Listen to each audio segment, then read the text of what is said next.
before we close the auction. We have 15 more minutes, and I hope you have a chance to participate as well in the live auction. Before we begin the formal part of the program, I want to begin with an opportunity for us all to have a special guest join us today for the flag salute. I'm going to introduce our flag salute, and as well as our opening prayer. I want to thank Gordon Banks, by the way, and Casey Treat for the good weather. Thank you both. At this time, I want to recognize the fact that we have a very special guest here today, in addition to our speaker.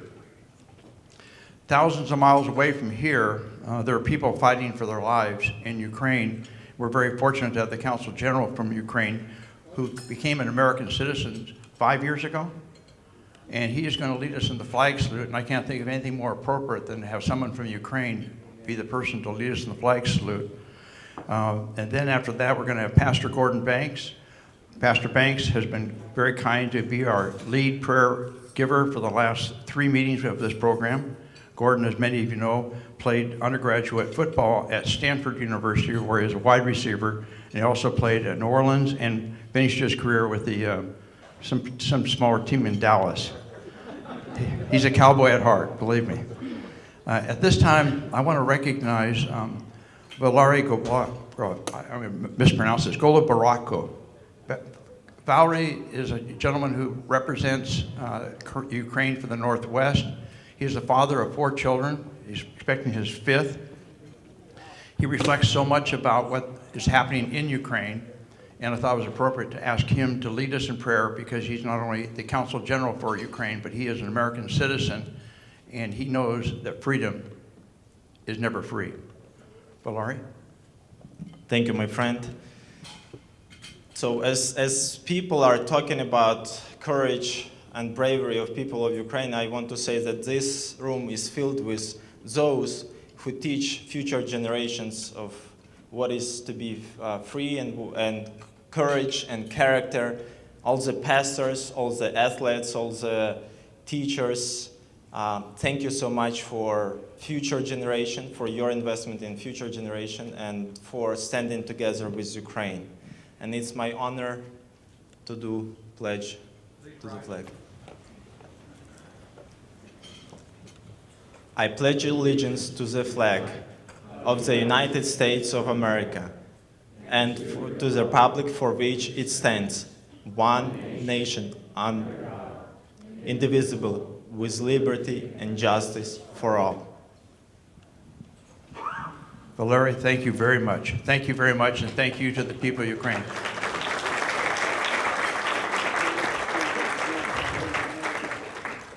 Next is our guest speaker, who is going to give us a prayer at the beginning. He's been very helpful in the past 2 meetings. Hopefully his prayer will work as well for this breakfast this morning.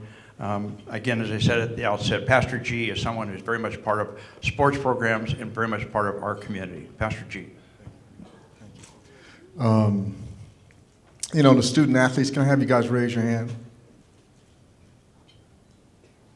All right, because we're here because of you. And you guys are the hope for the next generation.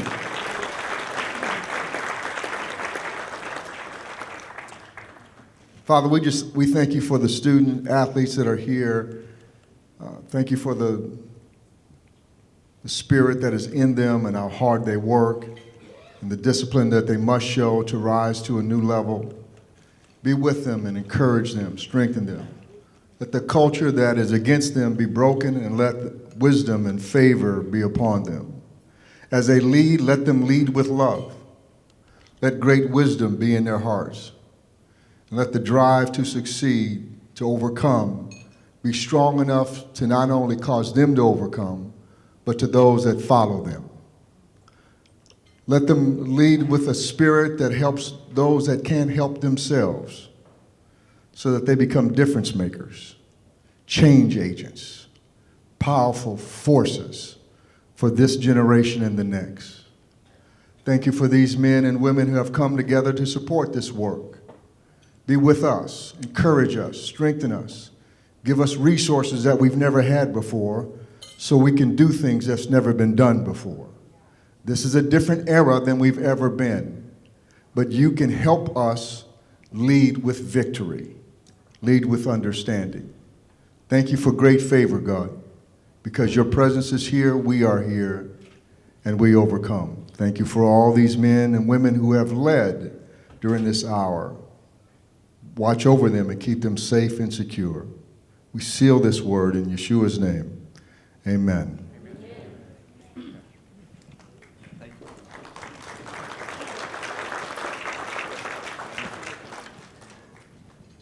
Thank you all. We're going to have a live auction item after the presentation today. The format is going to be as follows. We're going to basically give opportunity for Steve Rabel to do a Q and answer with the coach. And then after that, you have a chance to ask any questions you might have of either Coach Wilkins or Steve Rabel about anything out there on sports or their own lives or how sports has affected their lives. We all feel that sports is a part of our character building. You can argue whether sports shows character or builds character, but it's all about character. Sports and community are defined, I think, by sports. So I thank you, these athletes and these coaches for being here. I also want to specifically thank the fact that there are a lot of coaches and superintendents and athletic directors from our various school districts. So I'd like the coaches right now, the superintendents of, I think we have Kent and Auburn and other superintendents here, and the athletic directors to all stand up. Thank you. Thank you. Thank you very much. Thanks, Coach. Thank you very much. And I want to recognize particularly our friends from Auburn. They have a little piece of metal over there they're showing off. Anybody wants to come by can rub it, they said. Leave $10.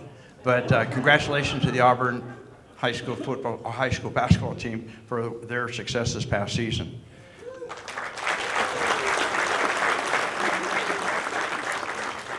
So we have two very unique people who have been successful in so many ways as our special guests today. The MC for this program is Steve Rabel. People recognize Steve Rabel as the voice of the Seahawks, but they also need to recognize that Steve played for the Seattle Seahawks from 1976 to 1981 after joining the Seahawks in round 2 of the 1976 pick of the NFL draft out of Georgia Tech. Steve has a unique background in the sense that he has also been a reporter, an anchor, and he has won 5 regional Emmy Awards in his capacity as an anchor on Cairo TV. Our special guest tonight, or this afternoon, is someone I had the privilege of meeting decades before. Many know that in 2022, he was also named to the list of the 15 greatest coaches in NBA history, being the only person to be in both the NBA's 75th season celebration list as a player and coach. He was an inductee into the College Hall of Fame as well. But Coach Wilkins has become the embodiment of sports in our region. The city of Seattle wisely named the street leading into the Climate Pledge Arena after him. There are many titles he carries both from his college days and his days in the NBA. Nobody has the unique record he has as a player and coach. But if you know Coach Wilkins, what's most important to him are 2 titles, Dad and Grandfather. I've been around Coach Wilkins for a number of decades. He and I were appointed by Booth Gardner to be on the Centennial Games together. We were co-chairs back to celebrate the centennial of the state of Washington. We became closer during that period and developed a relationship through his work with Odessa Brown Clinic. Those of you familiar with the Odessa Brown Clinic should know that it's the most unique clinic in the United States. And wouldn't be here today without the work that he and Marilyn, his wife, and family have done to financially support it. A lot of people talk about giving back. Lenny Wilkins gives back, and that's why he's here today. Coach Wilkins, thank you for being here. Steve Rabel, thank you. Come on up and maybe have your dialogue, and then if you have any questions afterwards, please get one of the microphones, and you can ask Lenny any questions. You can ask Steve maybe some questions.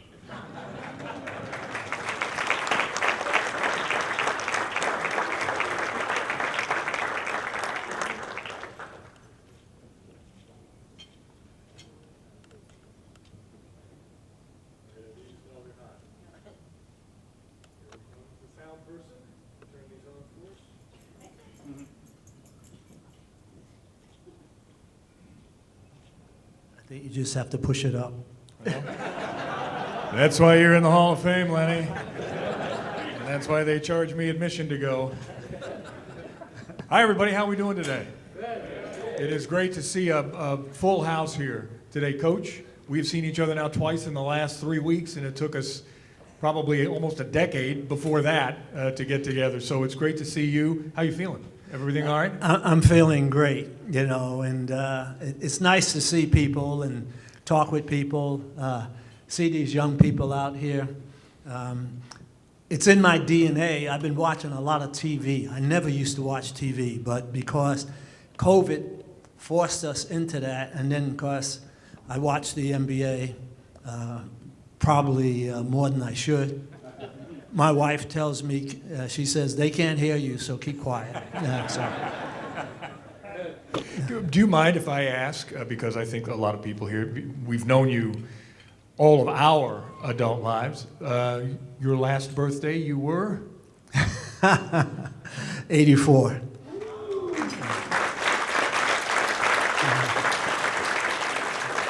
And still traveling, still representing the NBA, and as you said, still coaching the television for the players.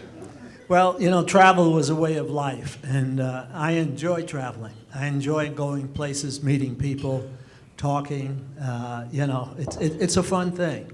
And that's how we get to know one another, is if we communicate, if we talk. You know, I mean, rather than assume somebody is a certain way, well, why don't we just start talking with them? And like I said, then you find out more about people. I was lucky enough to be able to work with Lenny on a number of fundraising events over the years, including he had a celebrity roast that helped raise money for the Odessa Brown Children's Clinic for a number of years. And I'll never forget it. I always tell people this, that after I retired from the Seahawks and went to work at Cairo 7 Television, where I just retired from there, I'm a two-time retiree now. That's great. That Lenny got up and said, you know, it's really nice that Steve has found yet another way to get paid to watch other athletes perform. So I really thought that was terrific, and I appreciated that thought. I'm going to add to what Peter said just a couple of seconds ago for Lenny Wilkins, our coach, player, and as you all know, a community hero. Listen to this now. 3 times in Hall of Fame, player, coach, and the 1992 Olympic Dream Team member, which became a Hall of Fame member. One of the 15 greatest coaches in NFL history, or NBA history, I beg your pardon. 13-time NBA All-Star. College Basketball Hall of Fame, 79 NBA champ Sonics head coach. All this gentleman right here. Lenny, how does a kid from Bed-Stuy accomplish all that? Well, I walked on the sidewalks in Bed-Stuy, stay out of everybody's way. No, seriously, you know, I had some great role models as a youngster growing up in Brooklyn, New York. And one was a priest friend who was like a big brother to me. My dad died when I was 5 years old, so it was tough on my mom. But my mom was, she didn't let us get away with anything. And she was a tough lady. She had to be back then with us growing up. And I was one of those street kids who played on the playgrounds. I tell people this because it's funny, you know. I played a lot of stickball, handball, punch ball, box ball, stoop ball, you know, when I was a kid. Anything that had to do with a ball, I was there. And I think that's why I got involved later on. I was a big Brooklyn Dodger fan. They were the biggest team in Brooklyn at the time. And the Dodgers, and of course the Giants over in Manhattan in New York. But I got to know Jackie Robinson. And he was a big, big role model, you know. I used to watch him at Ebbets Field. I saw him steal home plate. I'm serious, you know, and I was at a lot of those games because it only cost 50 cents to sit in the bleacher seats, and that's where I was. But I delivered groceries to him, and I got to know him, and I asked him, you know, how he was able to deal with all the comments made about him and constantly being put on the spot. And he said, I use this. And I looked at him, and he said that I'm going to play with intelligence. I'm going to be fierce. And if you happen to be in the baseline, I'm going to run you over. But I'm here to play the game. So, he was a man on the field and off the field. And he was a family man as well. So he was one of my first role models. Then there was a priest in our parish. And of course, my mother went to church all the time. I mean, and she made us go too. But this priest I became a friend with, he was like a big brother. And I became an altar boy as well. The reason I became an altar boy was guys would, they tease you and they say you can't do this, you can't do that. And they said that I couldn't learn the Latin. And back then, the Mass was in Latin. And I learned it. I became an altar boy. And I can still say some of those prayers in Latin till this day. But this priest friend of mine, Father Mannion, he talked with my mother, and she would say that I was hanging out with the wrong people and wanted him to give me advice every now and then. And when he would see that I was a little upset, a little pissed off sometimes, he'd come over, put his arm around my shoulders, talk with me, and he said to me, who promised you? And then when I was a real youngster, I'd look at him, like, what the hell is he talking about? Who promised me? But then I got it. No one promises you or can promise you anything. You have to decide for yourself that you're going to be able to do something, or you're going to attempt to do something. So from that point on, he was my other role model. And then I started to believe and realize that I could make a difference. And when I'm around young people, I let them know that all the time. And that's why I started my foundation, was to help young people. I want them to know that they're tomorrow's doctors, lawyers, athletes, entertainers. They're our future. And we have to let them know that they can make a difference. And so when I'm around them, I let them know that. You can make a difference if you want to. And we have to keep encouraging young people. We live in a very different world today. It's not easy. But I still believe that they're the future. They're the ones who are going to be running everything years from now. Here are some other ideas that you have talked about. We see the basketball game today, like football in so many ways, but it seems to become more and more about the individual athlete, the great quarterback, the incredible receiver, the unbelievable point guard, the distributor out front. Terms like teamwork, balance, chemistry, playing smart. Are things like that out of style today? I don't think so. I think we have some great talent out there. Definitely, the talent is awesome. But if you're going to be successful and win, you have to do it together. And just look at the teams that win. When they do win, they put it all together. And, I watch the games right now, the NBA and the playoffs. And my wife watches me, and she reminds me, she says, keep quiet, they can't hear you. But the teams that come together, the only way you're going to win is if we do it together and take advantage of each other's talent.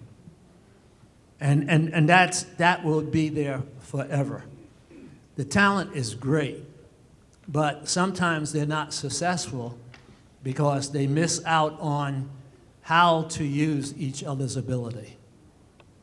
And it's not just in sports, it's everywhere.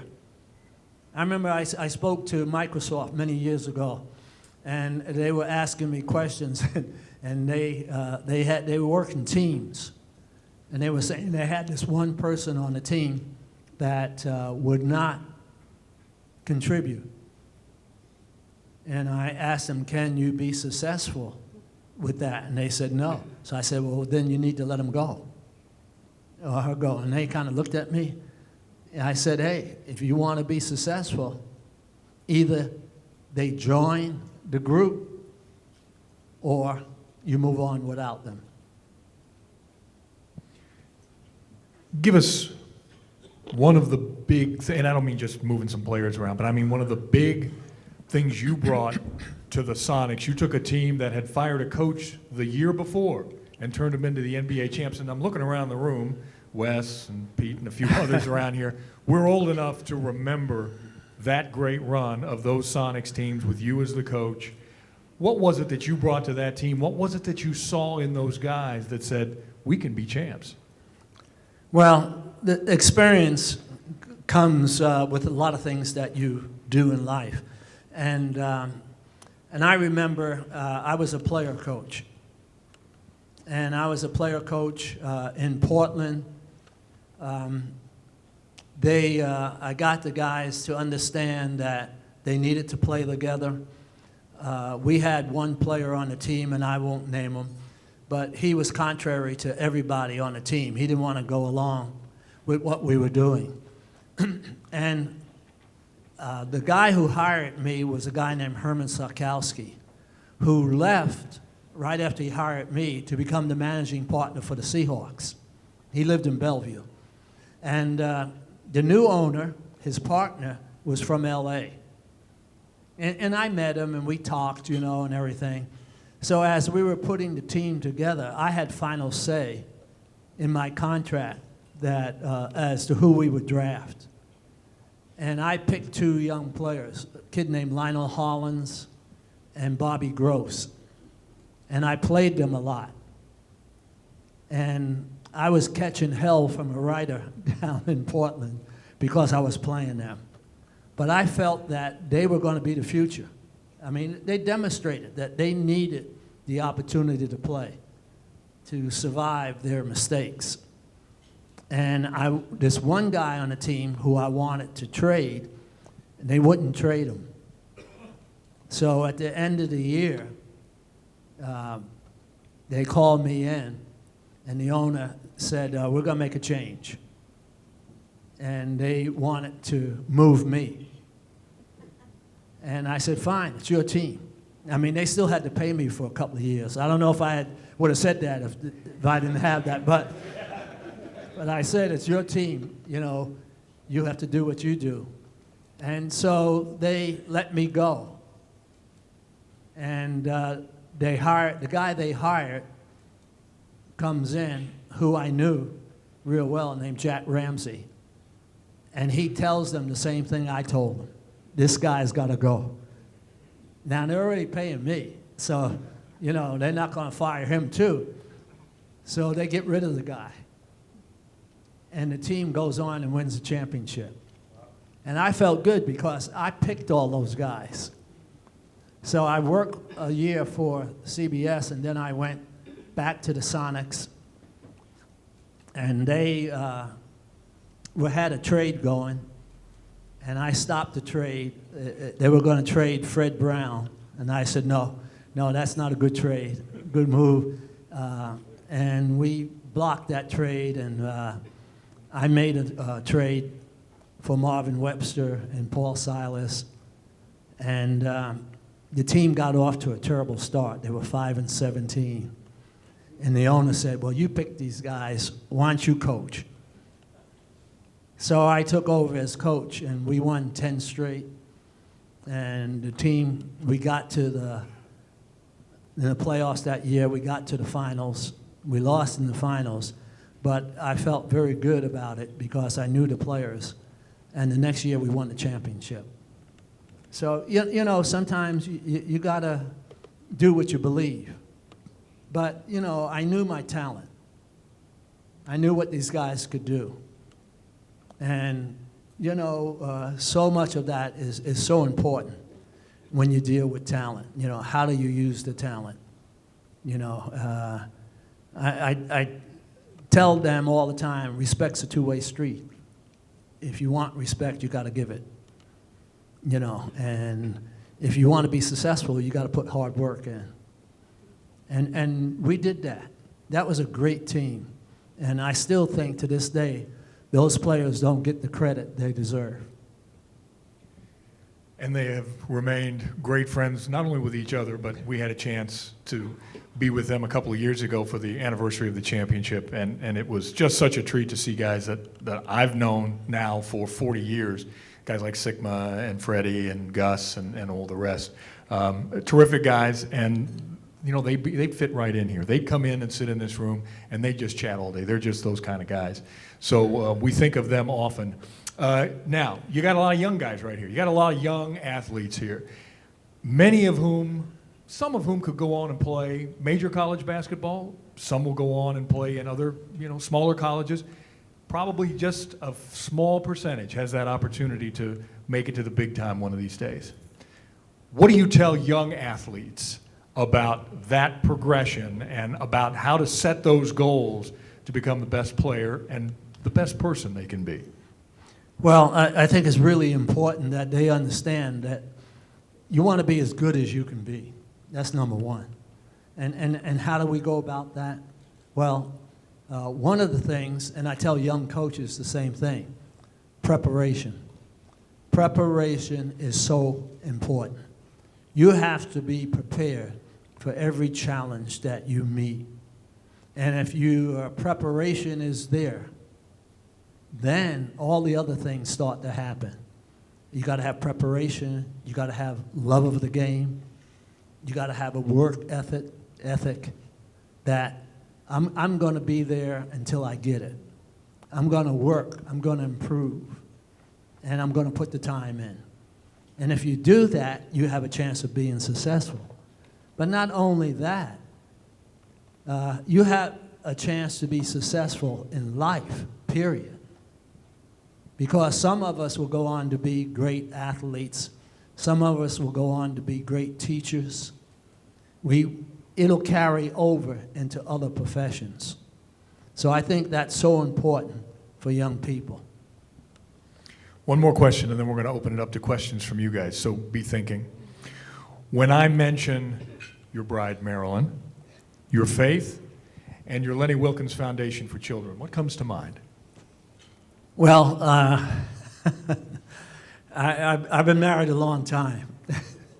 And my wife has been so supportive of me and my kids. I tell everybody when they talk about her, I say, in the next life, I want to come back as one of my grandkids. I mean, she's special. But she supports everything I do, and I support what she does. And she has a say about things also. You know, she's a big supporter of the Odessa Brown Children's Clinic. And it provides health care and education to families, irregardless of their ability to pay. They get it. And I think that's so important for young people, okay? A healthy body also means a healthy mind. So she's very supportive. She's been everywhere with me. She doesn't go anymore. She's tired. She said, you can go. You know? But this year, we're going to celebrate. These young kids will probably look at me like I'm crazy, but we're going to celebrate being married 60 years.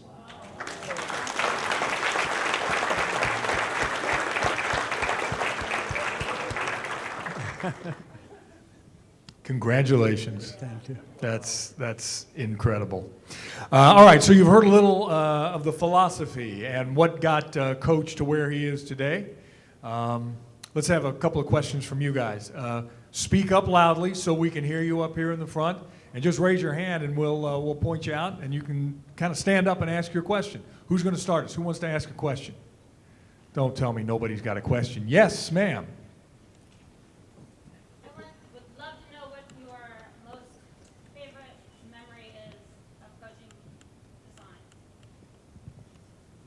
Well, I have a lot of great memories, but the Sonics, it was fun because when I took over and they were 5-17, there were other general managers in the NBA and coaches who were saying that we were terrible, that he'll never be able to do anything with this team.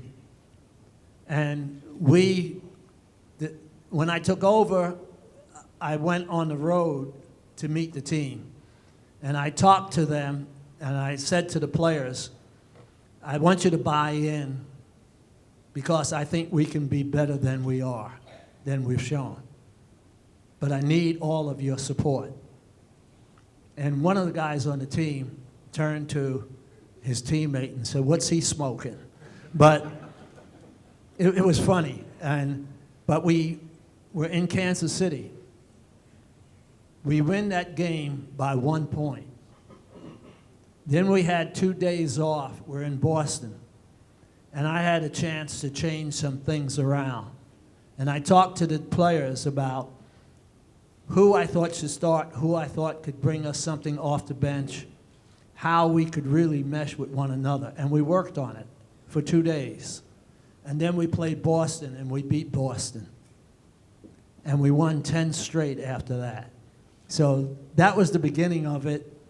I felt really good about it coming back because all of a sudden we were starting to get some respect. Question? Yes, sir. A lot of the young people here, the biggest thing on their mind is being a college athlete. And so could you share a story or two about your college experience and kind of as an athlete playing basketball in college? Well, when I went to college, you had to play freshman ball. You couldn't go straight to the varsity. And so we had a wonderful freshman team. And then I went to the varsity. But also, we had some great teachers at Providence College. And I didn't want them to assume that just because I was an athlete, I expected them to make it easy for me. At that time, they used to list the class that you were in and where you were in your class. And I wanted to be in the upper third. I wasn't going to be first, but I wanted to be in the upper third. I wanted them to know that I could think, I could feel, I could experience just like they did. And I wanted that respect. So I was always prepared. I don't care if we were on a road trip and we came back, I was going to be ready to take whatever exam we had to take. And so when they saw that, I could see the difference in that their respect grew. And I think that's so important. This is a great opportunity that you get to go to college. And I'm going to utilize it because there's no guarantee that I'm going to be still playing basketball when I graduate. To me, I thought being a teacher was just as important as being a pro athlete. Have time for a couple more, Peter? A couple more questions? Anybody? Yes, ma'am. Two questions. How tall are you? And who was your favorite player to play with? Very good. Yeah. Well, I used to be 6'1" and 3/4. So they always listed me as 6'2". But I played with a guy by the name of Zelmo Beatty. He was from Prairie View A&M. And he was 6'9". But I tell you, he made his presence felt out on the floor. He knew the game. He knew how to set screens. And no matter what was happening, I knew he was in my corner all the time. So he was a guy that I really enjoyed playing with. Now, I played with some wonderful players. I was very blessed. I played in a lot of all-star games. And, I played with a great player named Bob Pettit with the Hawks. I played with Jerry West. I played with Oscar Robertson, you know, Hal Greer. I can name guys that were wonderful athletes. But Zelma was the teammate. He was the guy. He was my teammate. Yeah. Yeah, he was something. But a great supporter, a great friend. All right, one more question. Who gets the final one? Back in the back. Oh, What do you think about student athletes transferring from one school to the other? and let me add to that too. The one and done concept. How do you think that? What do you think of that? Well, I'm not a fan of the one and done, okay? I'd like to see them commit to going to college and being there for at least a few years. And you know, and I say this, I know the schools, everyone says they make money. Well, set up a scholarship fund or a fund for the young athlete so that if they stay 2 years, 3 years, they come into that. And that might entice them to stay longer, you know. So I think that's important. But I've never been a fan of one and done. I think that you miss out on so much. And it's been proven that. So I'd like to see them stay in school a lot longer, you know, and that's just the way I feel. I played with the Seahawks with some guys who 6 and done, and they were thrilled about that. They thought that was great. 6 and done. That's right. They went back a couple of times. Ladies and gentlemen, he is one of the greatest, not only players and coaches in NBA history, but one of the great people that we have in our community around this country. Please, one more hand for the coach, Lenny Wilkins. Thank you.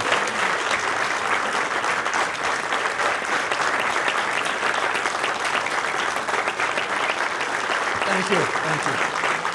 Thank you. Thank you. Lenny, you go ahead.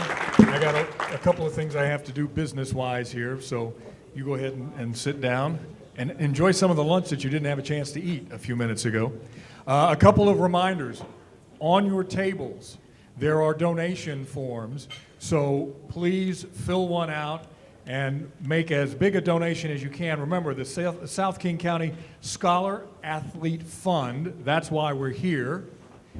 And so we'll give you a second to take a look, pass the cards around your table, fill them out if you can, and again, be as generous as you can for these young athletes who are here with us today, and giving them an opportunity not only to continue their athletics, but also to continue, as Lenny talked about, the importance of that education, because it really is important.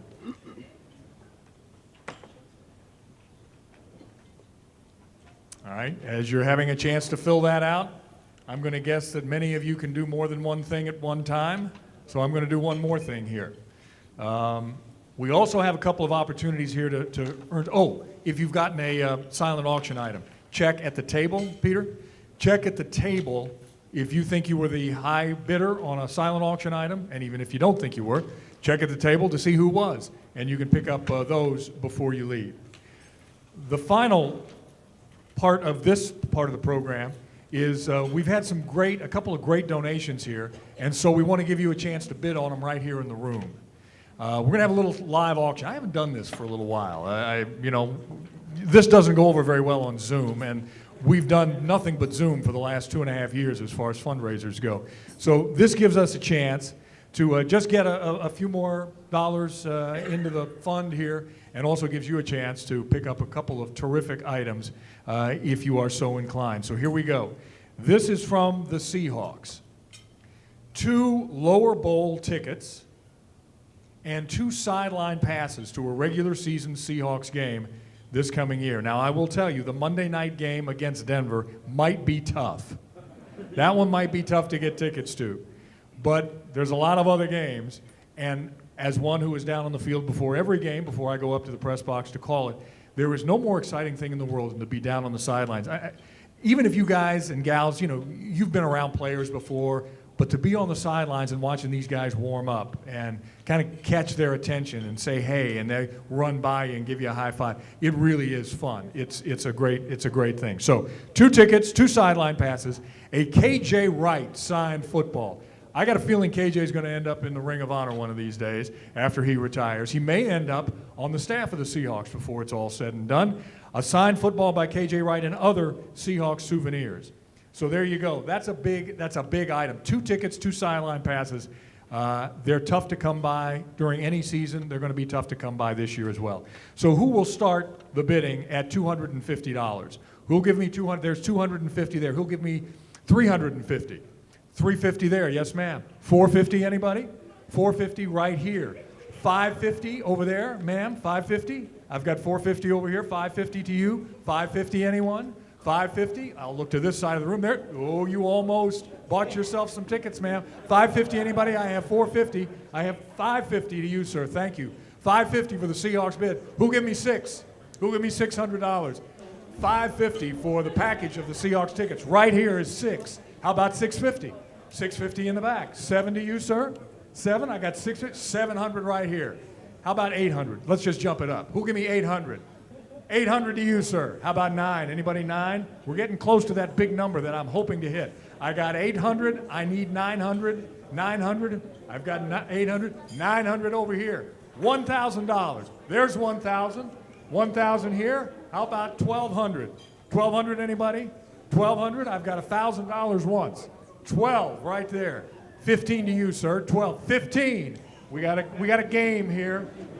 15. 15. 15, 1750 over here. Sir, you want to jump back in? 2,000 to you if you want it. 1750 over there. How about 1,800? 1,800, 1750 right there. It's only 50 more for crying out loud. 1,800 right here. Even $2,000. It's his.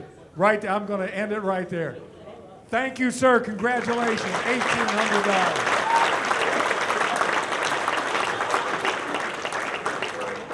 And now we have one more. Get ready to dig deep one more time. This is from the Mariners and the Rainiers. Here we go. And oh boy, is this a good one. 2 nights for 2. 2 nights for 2 at the Scottsdale Fairmount Princess Resort. If you're familiar with Scottsdale, and even if you're not, you put those 3 words together, Fairmount Princess Resort, and you know this place is stunning. 1 day for 2 at the Scottsdale Fairmount Princess Well and Being Spa. So there you go, sir. You can go and have them work on that face. Not that it needs help. I'm just saying. You could get a facial. You could get a massage. You could get any number of things. Okay, we'll leave that one go for now, because you were so gracious on the last item. I just 2 tickets to a Seattle Mariners spring training game in 2023. That's across the valley there in Arizona. 4 clubhouse or main level seats for a 2022 Seattle Mariners game. So this season, 4 tickets. 4 Summit Club seats for Tacoma Rainiers, food and beverage included, and then assorted Mariners souvenirs. So you got the resort, you got the facial and the massage, you got spring training games, you got 4 tickets to a Mariners game, you got 4 Summit Club seats for Tacoma Rainiers.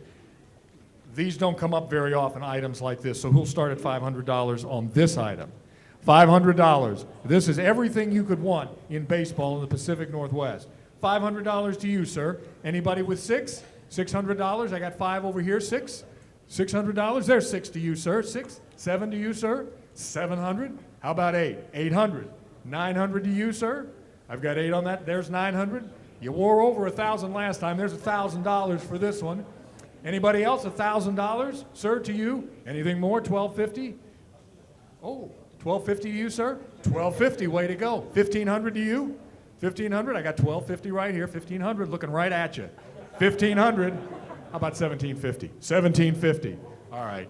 No, 17, even for the spa you're not gonna do it? Yeah, Jesse, $1,750, do you like the spa, Jesse? Is that the whole deal? It's because of the spa, isn't it? $1,750 here going once. 1750 twice. Anybody? Last call. Who'll give me $1,800? I got $1,750. Jesse is going to go get a back rub. There you go, $1,750, sir. Thank you so much. I have just one other. Yes.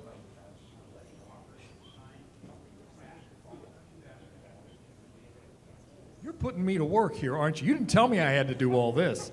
All right, hold on to that one. Lenny Wilkens, do I need to go over the list again?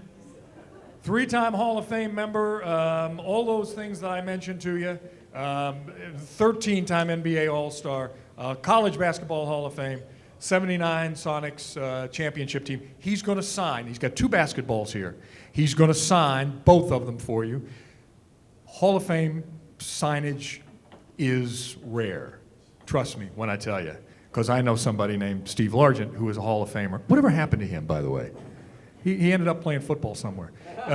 So they're rare and they're worth having up on the shelf to tell your kids about and their kids about later on, that you were there when the great Lenny Wilkens signed this. So I've got 2 footballs here, and I'm going to give 2 people a chance. So we're going to go 2 footballs, 2 basketballs. It's starting to get close to training camp time, and I got a lot of football on. I got a lot of new players I have to learn. Somebody else might be wearing number 3. I don't know. So I got to figure out who that person's going to be now, too. So here we go. Who'll give me $100 for a sign? There's $100 right there. Who else will give me $100 for a sign? Lenny Wilkens. $100 there. 500. Hello. 500 over here. But you put your hand up. 200? 500? 500 there. Are you guys together? Oh, you want to be? That's all you have is the 2, right? Sorry. We'll get you something else. Lenny will sign something else for you. Thank you. You gentlemen have 2 signed basketballs from the head coach, Lenny Wilkens. Have anything else for me to do? Park cars or anything like that? Valet, whatever? I wrote one thing down that I always talk about, and that is be ashamed to die until you have won at least one small battle for humanity. Be ashamed to die until you've won at least one small battle for humanity, like they're doing in Ukraine. That's a very big battle for humanity. But what you're doing here today, helping these young people take that next step, who knows where that step might lead? That could be a very big step for humanity, and especially for the families of these young people. Thank you, folks, so much for coming out. You had a lot of things you could do on this Saturday morning, and we really appreciate you all being here. Thanks for your support. Peter, thanks for inviting me. Once again, head coach and one of the greatest coaches and players in the National Basketball Association, Lenny Wilkens. Thanks, everybody. Have a great day.